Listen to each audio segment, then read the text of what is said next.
Good morning, everyone. I just wanted to tell you how happy I felt this morning when I woke up because I was able to inspire somebody yesterday. Inspire one person and put some sense into another. Two different age groups. But the first one, so last night I had an appointment and this woman who's about my age, she asked me because she heard that I was moving, and she asked me some questions about it, and how do you move overseas and how does that process work and stuff. And she's used to working so many hours. She's not from this country herself, but I think she said she's from South Korea, and she came here when she was a baby. But she's been working ever since she was able to. And she wants to be able to move somewhere else, nice climate, and not have to work this much anymore. So I told her about my story and how I'm able to do it. And, I was telling her specific, detailed answers because she asked. And I want to have other people do the same thing. Who wants to spend all of the rest of their lives working and putting up with this traffic like I'm in right now, which is crazy, and commuting and you don't want to have to do that for the rest of your life, even if it's to retirement. I don't want to have to do that. I want to enjoy my life now. So I was telling her how to go about it and where I wanted to settle. She even asked me, okay, well, how much did you, if you don't mind me asking, how much did you pay for it? How did you come up with the money? That kind of thing. And I went into detail, as much as I could in the time allotted because we didn't have that much time together.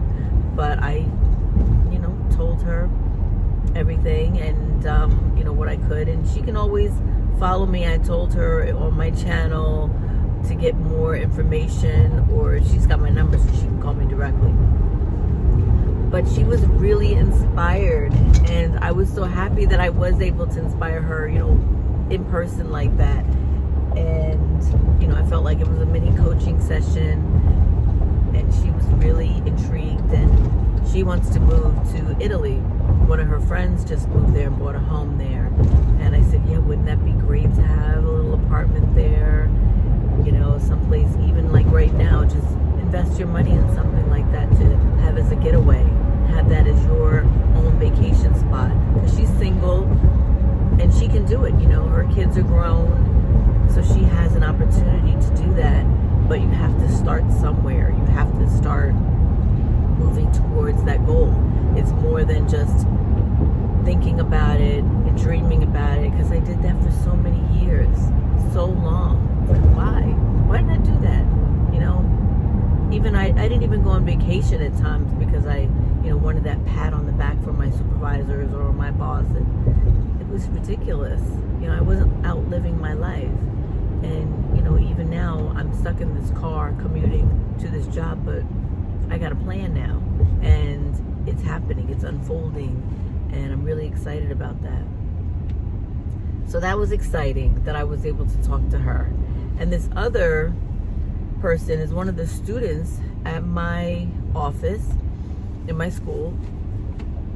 She cheated on an exam with another student. And I think I might have mentioned some of it in another video about what happened. But I caught them on camera because somebody pointed, you know what they did? I gotta tell you what they did. They wrote the answer, or she wrote the answers down, all the answers to the test, and they taped it on the inside back of the chair, and they sat opposite the answers, and so that's how they cheated on the exam. But they left the answers there. How dumb. How dumb is that? They left the answers on the chair, and the next class that went in there found it. Somebody came and told me, because I'm the director, and I went in there taking screenshots of it, and then I find out who it is because I looked on the cameras. Our cameras work in the school. We have one in every room, and we use them, we utilize them regularly. We we found one student was stealing people's cell phone chargers. I mean, are you trying to make a cell phone charger company? Like, what are you building? What are you using all these cell phone chargers for? With a big smile on her face as she took them from people's stations and stuffed them into her bag. And so then the front desk person called her out about it, said, bring me my charger back. Because she had loaned her charger to another student. So she wanted her charger back. The girl did bring her charger back, but then didn't come back to the school because she was so embarrassed. Well, you should be embarrassed. What are you stealing people? They don't even cost that much. Anyway, back to this other student. So we had the holiday break. So yesterday, I actually was about to withdraw the student because we have it's a clock hour program. So the students have to be there a certain amount of hours, and if they're missing a certain amount of days, even after the holiday, then they're automatically withdrawn from the program. Well, this student was over by a few days, and I was like, okay, and she cheated. Okay, I'm gonna withdraw her, because I first tried to call her. She didn't answer her phone. I sent her an email. She didn't respond to the email. And then I think I sent her the email, and then she did respond to the email by calling me. She called me right away. And she said, well, I was going to come to school tomorrow. I said, well, why were you going to come tomorrow? Why didn't you come the first day back? And she said, well, I had some personal issues. I said, well, personal issues doesn't give me a reason why you didn't come to school. I mean, why you should not be withdrawn from the program, because you know school policy.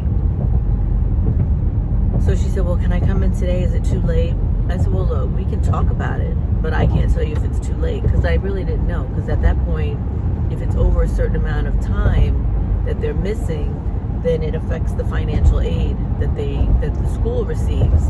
And then we have to pay a fine, because if they're not in school those hours, we get fined, because the state where the money comes from, they're like, well, what are you doing with the money? If the student is not there, where's the money? Send the money back. So I was like, well, okay, we can talk about it. Plus, I wanted to talk to her in person anyway about her cheating. So she comes in within the hour, and I said, oh, have a seat. So first I asked her about that situation, and she said her mom was sick and she had to take care of her younger siblings. Okay, that's understandable, but you got to call somebody. You got to tell either your instructor, you got to tell me, because we have to know these things so that we don't just withdraw you, okay? So we had that conversation, and then also I said, so what class are you going to be going to? And she said, well, I go to such and such class. And I said, well, do you have a schedule? And she said, well, no, I didn't see it. They didn't post my schedule yet. I said, well, why do you think they didn't post your schedule? And she said, I don't know. I think there was some kind of mistake. I need to go to the registrar's office. I said, no, you don't need to go to the registrar's office. You don't have your schedule because you failed a class. And she's like, what class did I fail? And I told her, and I said, and I didn't want to go through the whole thing, because I had already spoken to the other student who was involved, and waiting for him to give me the reason why he cheated and all of that stuff, and to see if he was going to even admit to it. But he did admit to it. He didn't say sorry, but he right away, he could see from the expression on my face that I knew. So he was like, oh, you know. Yeah, I know. So she, on the other hand, was very obstinate and was like angry, And I'm like, why are you so angry? You're the one who cheated. But she was denying everything at first. And as we were talking about everything. She's like, I'm sorry, I'm a little distracted because I, gotta make sure I'm safe out here when I'm in this traffic, because I already saw one accident for me. And it's cold. It's cold in this car. My the seat heat fortunately works, but the air is coming out cold from the vents. I mean, what? And I just had this car serviced because it ran out of oil. How does a car run out of oil? Can I get this car maintained regularly? Apparently, they told me that a German car can still run. Now the engine light did come on, and I checked the oil, and it was okay. That was 2 weeks ago.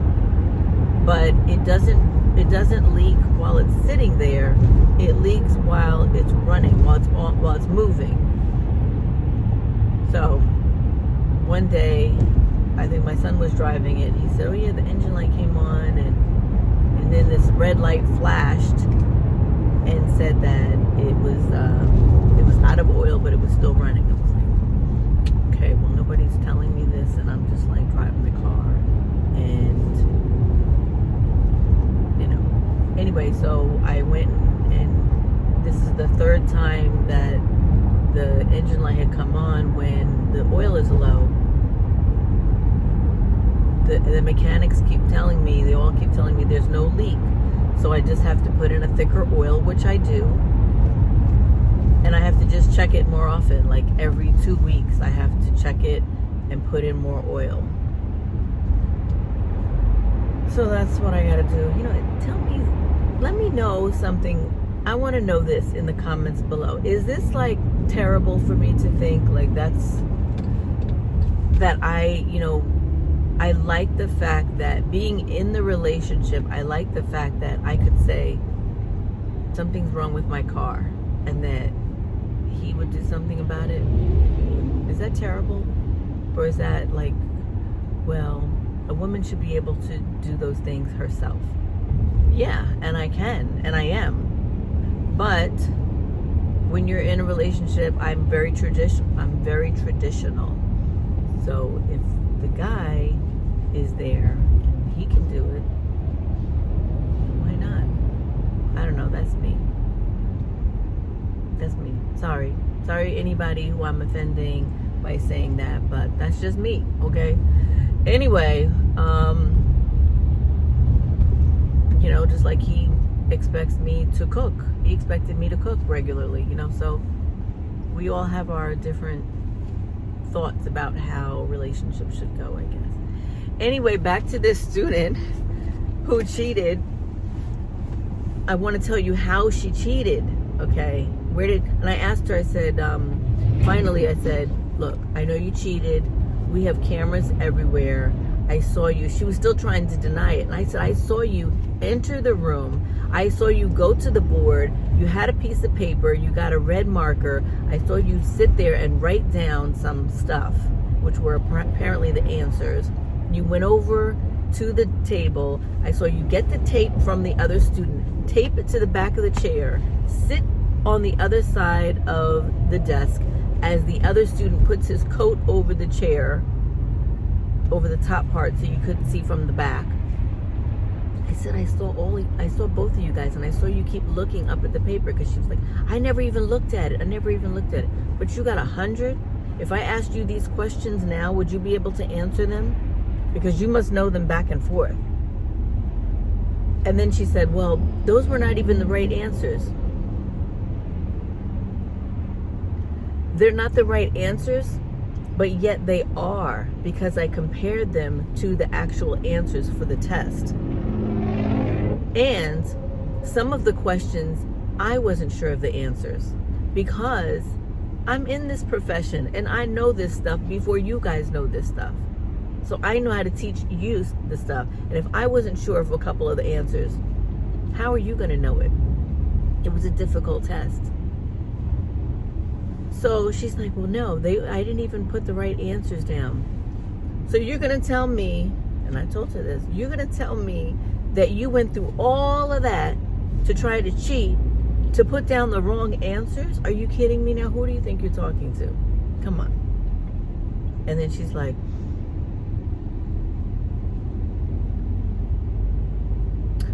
All right. So at one point, I just sat there in silence. And I said, this is your opportunity right now to come clean. Because after this, you will have no other opportunity. Because she can be kicked out of the program.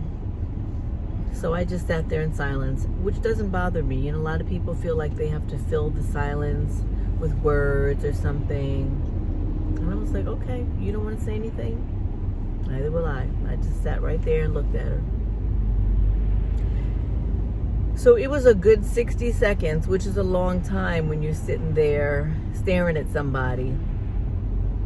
And then she said, well, I didn't even, here we go, denial again.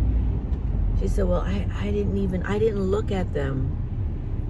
I said, but I saw you on camera and you kept looking at them and you got a 100 on that exam. So then she finally said, she's like, I went into the teacher's laptop and got the answers. So, and I remained calm. I didn't give her a surprised look. And I said, okay, so you're telling me that the teacher's laptop was on the desk. You went into it, you opened it up because it was closed. You went into it, opened it up, went into his file and got the answers. She said, yes. That's bold, y'all. That is so bold. What kind of person does something like that? And I didn't take it to the extreme to her saying that, but I wanted it to resonate with her because I said, this is your learning experience right now. Because we've all done things.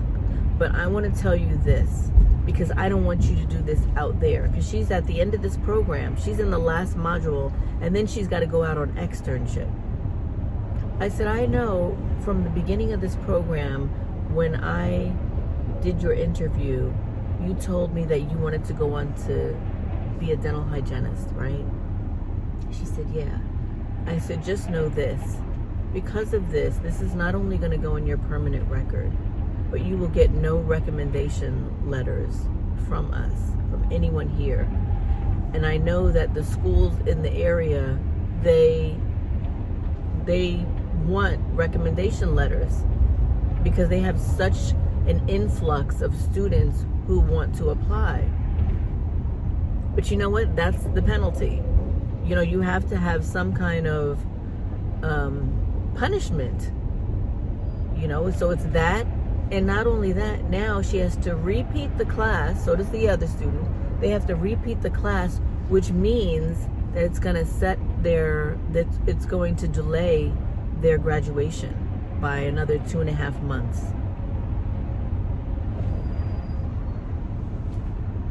That's the punishment, you know. More than a 0. That's more than a 0. Yeah, I'll take a 0.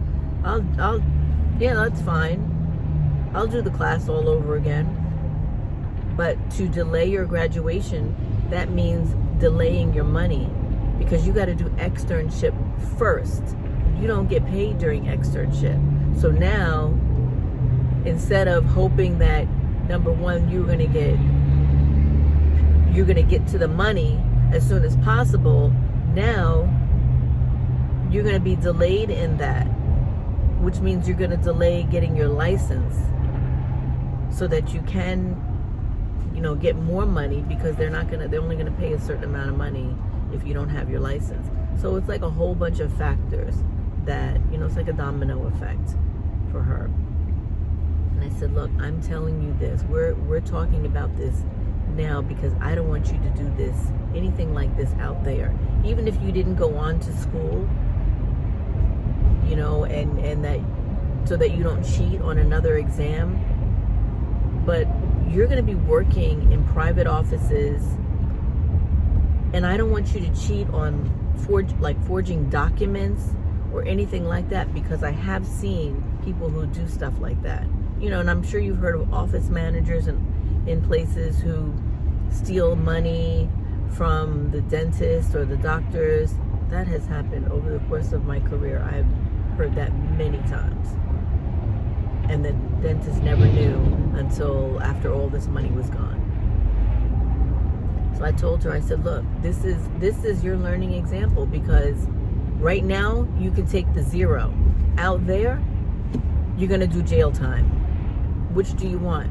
So right now you need to learn your lesson, take accountability for what you did, because right now I don't see any remorse or hearing I'm sorry from you. So because she was so, and I don't know if it was a cultural thing or what, but she was just very like stoic, and she just couldn't bring herself, as I was looking at her, to say much.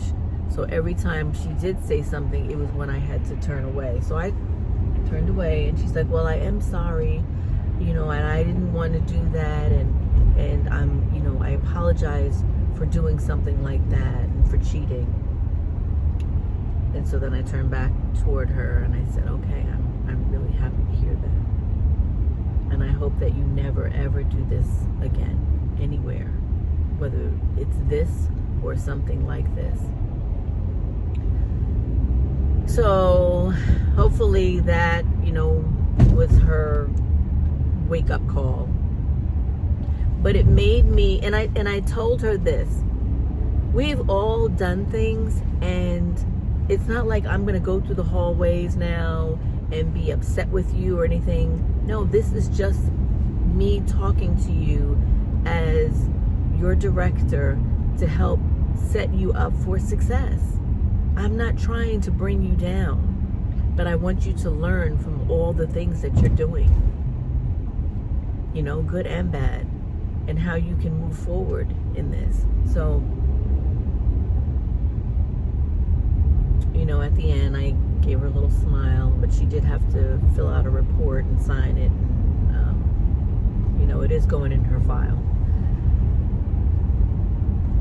And I guess that was it. But that was earlier in the day while I was at work. And then last night at my appointment, that's when I was able to inspire this other woman. So that I was really thankful for. And I'm thankful to be able to talk to you guys and tell you my stories on my way to work. Ooh, this was a long rant this morning, right? Where the heck am I going? I can't even understand what's taking so long to get here. There's all this traffic. Oh my gosh. Anyway, I better get off so that I can maybe find a detour to get to work. So you guys have a great day, and I'll talk to you soon. Bye.